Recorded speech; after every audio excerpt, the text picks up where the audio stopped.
Oke, saudaraku, mari kita lihat malam ini kita melanjutkan pembahasan kita di surat Roma.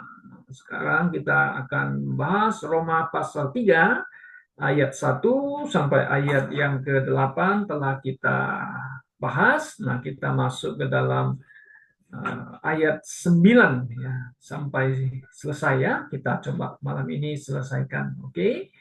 Nah, saudara yang saya kasih dalam Tuhan, di dalam teks malam ini ya, memang ada dua topik yang perlu kita bahas bersama. Itu yang pertama itu adalah manusia orang berdosa. Nah, ini sesuai dengan pernyataan Paulus ya, kita semua orang, tak pandang siapa Anda, ya manusia keturunan Adam adalah orang berdosa. Kemudian yang kedua topik itu adalah bahwa manusia orang berdosa itu orang yang jahat, orang yang telah dalam kutukan dosa, kita masih bisa dibenarkan oleh Tuhan karena beriman kepada Yesus Kristus. Nah, mari kita lihat ayat demi ayat ya. Jadi, bagaimana? Adakah kita mempunyai kelebihan daripada orang lain? Jawabnya tentu tidak. Kenapa? Ya, kita manusia semua orang yang telah berdosa. Oke. Sama sekali tidak. Sebab di antara sebab di atas telah kita tuduh bahwa orang Yahudi maupun orang Yunani bahwa mereka semua ada di bawah kuasa dosa. Betul, saudaraku ya. Tidak ada manusia pun yang bisa berbangga bahwa dia hebat, dia orang siapa, atau si A, si B, orang yang punya nama dan sebagainya. Nah, kita semua di hadapan Tuhan, kita berada di bawah kuasa dosa. Nah, kita coba lihat lagi ayat yang selanjutnya, saudara. Ayat 10 sampai ayat yang ke-8 ini, ya sebenarnya ini adalah uh, list yang dicatat oleh Rasul Paulus mengenai manusia atau daftar dosa manusia menurut Alkitab ya, bukan menurut pandangan manusia. Nah, coba kita lihat. Seperti ada tertulisnya, dikasih list semua itu ya. Kita tuh manusia, tuh orang berdosa ini. Tidak ada yang benar. Mana yang benar? Tidak ada satupun yang bisa mengklaim dirinya orang benar. Ya, kenapa? Manusia juga menyadari itu ya, bahwa kita manusia selalu mengatakan, I'm not a perfect man, or I'm not perfect father, I'm not perfect, apalah maksudnya ya. Nggak ada yang perfect, nggak ada. Bahkan di sini kata, ya, nggak ada yang benar gitu. Nah, tidak ada yang benar gitu. Siapa yang mau berani mengatakan dia orang benar? Nah, tentu ada orang tertentu bisa, oh, aku udah orang benar dong ya, aku punya moral yang baik dan sebagainya. Kan ada yang berani mengatakan kita, padahal tidak ada seorang pun tidak ada seorang pun yang berakal budi. Nah, di sini ya, arti akal budi sebenarnya no to understand. Betul, kalau King James itu di situ lebih jelas itu ya ayat 11 itu mengatakan itu there is none righteous, one 10, kemudian there is none that understands. Ya, tidak ada yang standar itu artinya pemaham punya pengertian pemahaman itu ya. To understand itu there is none that seekers after God. Tidak ada satupun yang mencari Allah. Nah, saudara, kalau kita lihat di sini bahwa manusia katanya ada yang mau mencari Allah dan sebagainya, padahal mereka uh, menggantikan ya Allah dengan karyanya, lalu menyembah karyanya daripada penciptanya. Nah, mereka nggak mencari Allah. Kalau kita sudah bahas itu ya di pasal yang satu, ya kan? Jadi di konteks ini mencari Allah yang hidup dan yang benar, ya. The Bible apa namanya God of the Bible kita mengatakan kan Allah Alkitab atau Tuhan Alkitab. Nah, ada yang cari ya. Oke. Kemudian kita lihat lagi ayat 12. Dia mengatakan mengenai dosa manusia itu. Semua orang telah menyeleweng di sini ya. Menyeleweng itu ya tidak berjalan dalam kebenaran Tuhan, itu menyeleweng. Mereka semua tidak berguna, ya tidak berguna. Tidak ada yang berbuat baik, ya kan? Tidak ada seorang pun yang berbuat baik. Kalau King James ada tambah lagi, ini ada kurang kata, not one, even one, bahkan satu. Coba kita lihat betul nggak di ayat yang ke-12 itu. Ya kan? None that doeth good. No, not one. Nah, itu ada apa namanya ketangan ke apa namanya ditekan lagi kata-katanya itu ya. Seorang pun tidak, gitu kan? Seorang pun tidak sama sekali. Nah, baik itu dalam pandangan Allah itu menurut Allah. Tapi manusia masih mengatakan ya dia bilang orang baik, just man, gitu, ya, orang adil, a good man dan sebagainya. Tapi good man itu kan hanya pandangan kita saja ya. Kalau di pandangan Tuhan itu dilihat manusia itu nggak ada goodnya gitu loh. Semua sudah bersalah kan, berdosa gitulah. Sudah rusak istilahnya. Kalau Calvinis pakai istilahnya total depravity, kita memang tidak menyetujui konsepnya itu. Memang sudah rusak, kita setuju rusak. Manusia rusak karena dosa manusia. Oke. Nah, baik di sini tentu manusia dari kita punya perspektif manusia punya ya ada orang baik, bapak yang baik, ibu yang baik, ada anak yang baik dan sebagainya ya ada baik. Itu hanya di level kita. Kenapa? Kita belum mencapai namanya apa tuntutan Tuhan. Maka itu di dalam ayat 23 nanti kita lihat kan ya. Come short of the glory of God. Nah, itu standarnya kita nggak sampai yang Tuhan mau begitu. Kemudian kita lihat lagi ayat 13, kerongkongan mereka seperti kubur yang ternganga, lidah mereka merayu-rayu. Nah, itu sikap manusia itu gitu ya, orang berdosa itu. Bibir mereka mengandung bisa. Nah, itu menggambarkan manusia itu jahat itu ya.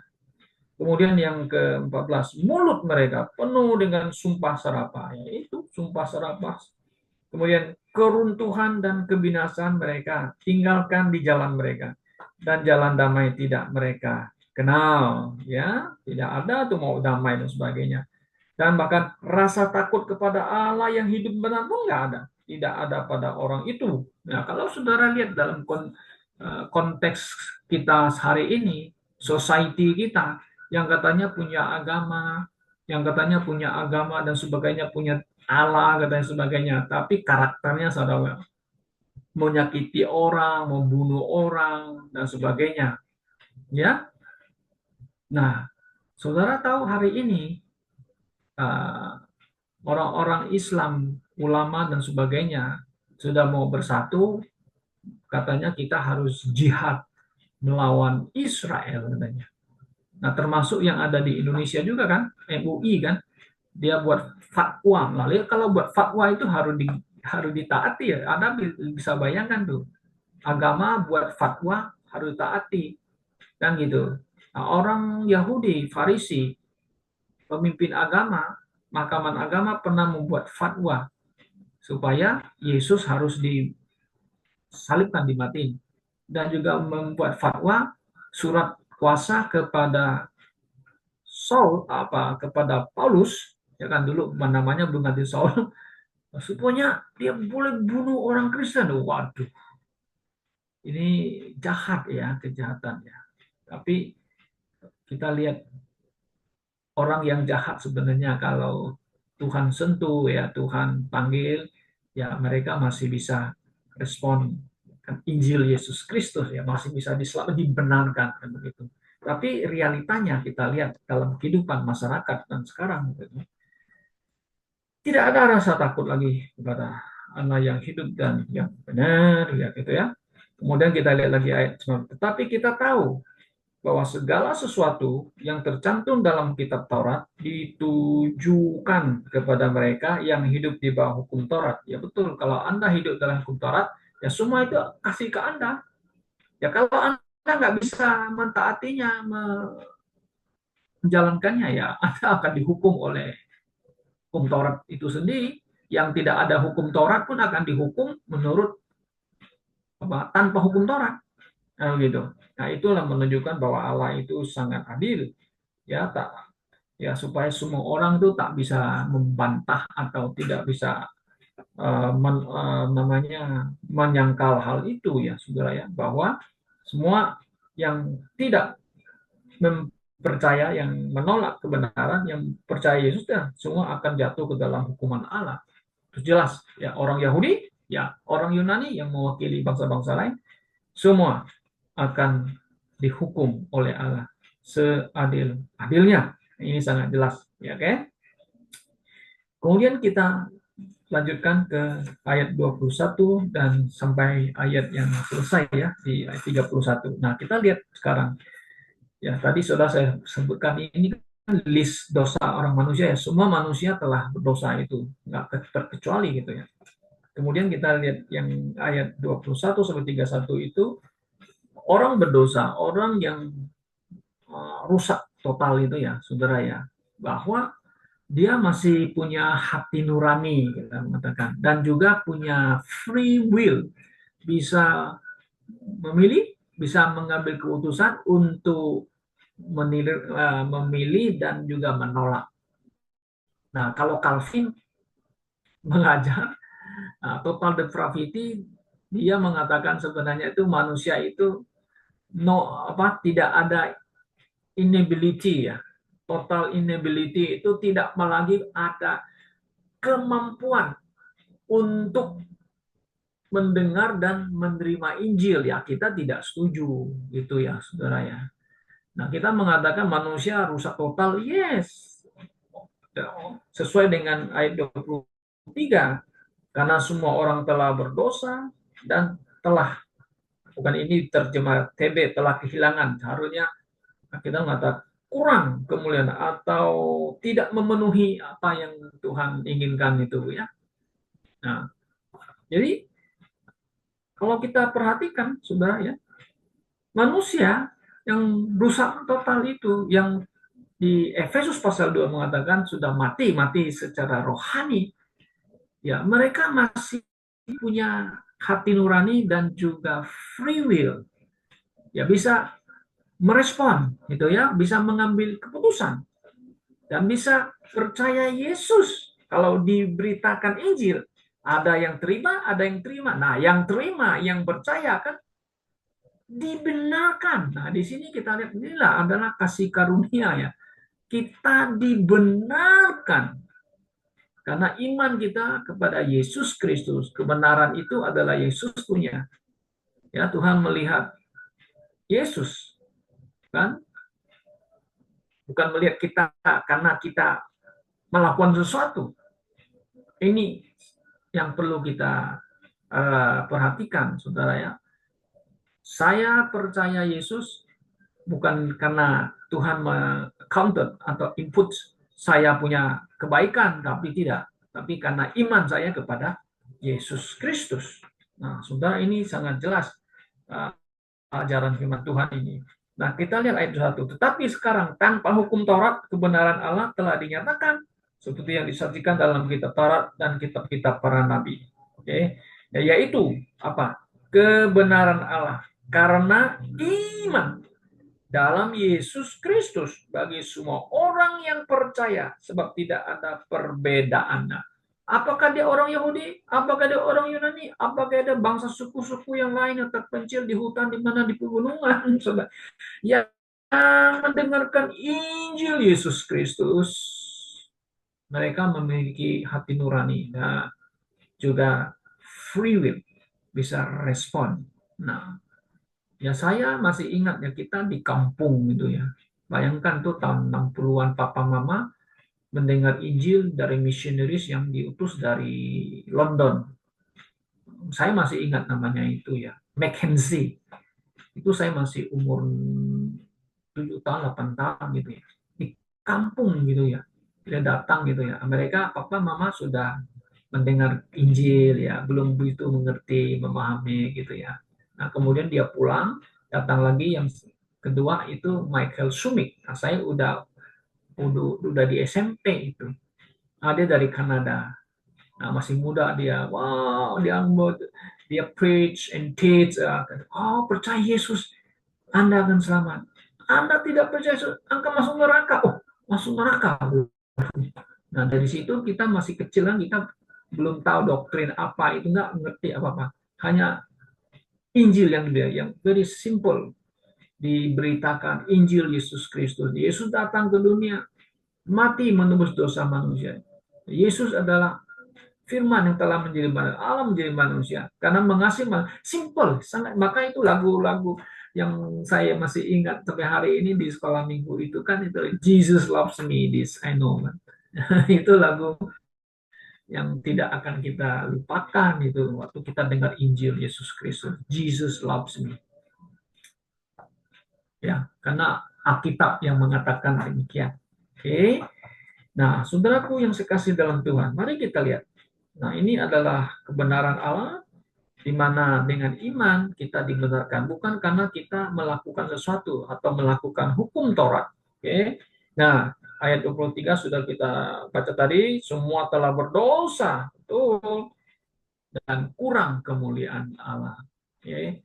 Nah, ayat 24. Dan oleh kasih karunia telah dibenarkan dengan cuma-cuma karena penebusan dalam Kristus Yesus. Nah, ini kasih karunia Allah dengan cuma-cuma. Nah, kata cuma-cuma ini memang bahasa sehari-hari kita pakai, itu cuma-cuma artinya tidak dibayar, kan? Ya, artinya kalau King James pakai apa? Coba kita lihat ya. Ayat 24 itu ya. Oke, nah di sini mengatakan being justified freely. Dia pakai ya cuma-cuma freely ya, tanpa Anda melakukan sesuatu ya, by his grace through the redemption that is in Jesus Christ. Nah ya, kita ditebus ya, dibenarkan melalui kasih karunia oleh penebusan di dalam Yesus Kristus. Yesuslah itu sarana, Yesuslah mediator itu, dan dia adalah kasih karunia yang Allah berikan kepada kita. Anda dibenarkan karena iman, karena percaya kepada dia. Oke, tanpa kita perlu bayar. Kristus Yesus telah ditentukan Allah menjadi jalan perdamaian karena iman dalam darahnya. Hal ini dibuatnya untuk menunjukkan keadilannya karena ia telah membiarkan dosa-dosa yang telah terjadi dahulu pada masa kesabarannya. Yesus ditentukan, yes. Dalam kekekalan dia, kita mengatakan tidak ada salahnya bahwa Yesus yang akan datang, yang ditetapkan menjadi penebus. Nah, di sini bisa dipakai menjadi perdamaian, ya, propitiation, ya, perdamaian. Karena apa? Pakai iman, gitu loh, ya. Iman dalam apa? Darahnya. Di sini ada menyangkut darah. Memang kadang-kadang ya kita lihat nih perdebatan dalam teologi itu tentang keselamatan itu, ada yang mengatakan tidak perlu darah lagi. Karena kita mengatakan kalau tidak perlu darah, Yesus kan sudah mati, kan? Yesus mati, yes. Kenapa? Dia harus mencurahkan darahnya. Nah, jelas. Nah, kalau di Kolose 1 ayat 14 itu ada satu kata yang hilang di situ, the blood of Jesus Christ itu ya. Kalau King James ada, versi yang lain tidak ada. Nah, kenapa kita mengatakan? Karena si iblis itu tahu ya bahwa there is a power in his blood. Nah, itu. For what? Blood itu adalah untuk mengalahkan setan, untuk membebaskan kita dari kuasa dosa. Yang seperti yang sudah kita lihat di situ, manusia yang telah manusia berdosa di bawah kuasa dosa. Ya, nah, kita the blood. The blood enggak? Yes, kita mengatakan ya. Blood itu penting karena tanpa penumpahan darah tidak ada pengampunan dosa. Maka itu di dalam PL, saudara, orang-orang Yahudi mau diselamatkan, dapat pengampunan, dia harus bawa domba, binatang untuk disembelih, dan darahnya harus dipercikkan di mezbah. Nah, itu ada simbolis tentang penebusan, propitiation, perdamaian. Manusia berdosa dengan Allah yang suci yang hidup. Oke. Nah, kemudian kita lihat lagi di ayat yang berikutnya mengatakan demikian. Oke. Maksudnya ialah untuk menunjukkan keadilan. Oh ya, keadilan Allah itu kepada manusia ya. You percaya, you dibenarkan. You tidak percaya, ya dihukum gitu. Sangat sangat simpel ya sebenarnya ya saudara-saudara ya. Ya kan? Nah, supaya nyata bahwa ia benar dan juga membenarkan orang yang percaya kepada Yesus ya. Allah itu benar gitu, nggak ada salah ya. Kan juga membenarkan orang yang percaya ya. Nah, kalau you nggak percaya gimana Anda dibenarkan? Mungkin. You percaya Yesus. Nah, itu yang paling kita lihat orang menolak. You dibenarkan melalui Yesus Kristus. Mana Yesus kan mati konyol. Masa dia membenarkan saya? Nah, di situ letaknya manusia nggak percaya. Bahkan orang Yahudi menolak. Masa Mesias saya mati konyol? Makanya sampai hari ini mereka menolak Yesus itu sebagai Mesias. Karena dalam konsep orang Yahudi, mereka menerjemahkan Yesaya pasal 32 itu my servants. Di situ ada my servants, hambaku akan menderita. Mereka menginterpretasikan itu, servant itu diinterpretasikan Israel. Itu sama sekali total wrong, mereka punya pandangan itu ya. Itu servant menunjukkan kepada Yesus gitu, menjadi hamba kan. Kolose pasal 2, dia berupa Allah menjadi hamba, servant, menjadi rupa dan mati, ya kan, menebus dosa manusia. Nah, itu yang sulit diterima oleh orang Yahudi sampai hari ini. Mereka tolak Yesus. Masa Mesias saya mati konyol? Saya nggak mau. Mesias saya yang tidak boleh mati konyol. Kan begitu. Nah, kemudian kita ayat 27. Jika demikian, apakah dasarnya untuk bermegah? Ya, tidak ada. Apa mau Yusuf diselamatkan, mau mega apa? Nggak ada yang perlu kita megahkan. Kita hanya say thank you Lord. Ucapan syukur bahwa kita bisa diselamatkan. Berdasarkan apa? Nggak ada. Berdasarkan perbuatan tidak. Melainkan berdasarkan iman. Puji Tuhan. Nah, yang berdasarkan iman lagi. Ya, kita dibenarkan. Oke. Karena kami yakin bahwa manusia dibenarkan karena iman. Dan bukan karena yang melakukan hukum Taurat. Nah, ini orang Yahudi marah lagi. Mereka menolak Yesus, menolak Paulus, maka Paulus itu mau dihukum mereka kan. Paulus meniadakan hukum Taurat, Yesus melanggar hukum Taurat, menggantikan Sabat menjadi Minggu katanya. Nah, ini alasan-alasan kenapa Yesus ditolak oleh orang Yahudi, ya karena dia Mesias yang katanya Mesias tapi mati konyol, kami tidak mau terima. Yesus bukan Mesias karena dia melanggar hukum Taurat, dia meniadakan hukum Taurat. Paulus mengajar ajaran yang sesat, makanya disebut sesat. Kenapa? Dia meniadakan hukum Taurat. Padahal Yesus mengatakan, aku datang bukan untuk meniadakan, tetapi untuk menggenapi. Matius 5:17. Nah, Paulus juga mengatakan, kita bukan meniadakan, bukan menghapus, tapi menggenapi hukum Taurat. Nah, saudaraku, kita lihat apa yang Paulus katakan lagi selanjutnya ya. Nah, atau adakah Allah hanya Allah orang Yahudi saja? Tentu bukan. Tidak ya. Bukankah ia juga Allahnya bangsa? Yes. Nah, Allah yang hidup, Allah yang Alkitab ajarkan adalah Allah yang memang disembah oleh orang Yahudi kan? Lah, karena nenek moyangnya itu bapaknya, nenek moyang mereka kan Abraham menyembah Allah hidup yang benar. Dan juga Allah bagi bangsa-bangsa lain. Yang gitu. Ya, dia juga adalah Allah bangsa-bangsa lain. Yes, gitu loh. Bangsa lain bisa percaya gitu, kan, kepada Allah yang hidup dan benar. 30. Artinya kalau ada satu Allah yang akan membenarkan baik orang-orang bersunat karena iman maupun orang-orang tak bersunat juga karena iman. Nah, jadi maksudnya orang Yahudi itu orang bersunat. Kalau yang percaya dibenarkan gitu loh, bukan karena sunatnya ya. Nah, demikian juga bangsa-bangsa lain dibenarkan karena iman. Oke, imannya. Ayat 30 penutup. Jika demikian, adakah kami membatalkan hukum Taurat karena iman? Jawabannya sama sekali tidak. Sebaliknya, kami meneguhkannya, establish atau menggenapinya sesuai dengan Matius pasal 5:17. Nah, kita lihat Matius kembali ya, supaya kita bisa lebih memahami mengenai hal ini. 5 ayat yang ke-17 ya. Coba kita baca. Oke.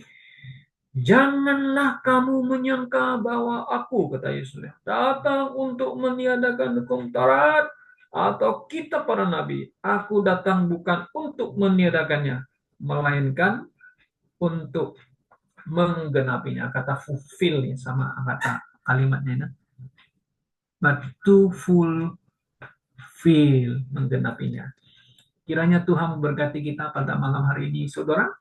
Kita menyadari kita orang berdosa yang telah diselamatkan karena iman kepada Yesus. Kita dibenarkan, bukan karena jasa kita, tapi karena karya dan jasa Yesus Kristus Tuhan kita. Tuhan memberkati kita. Amin.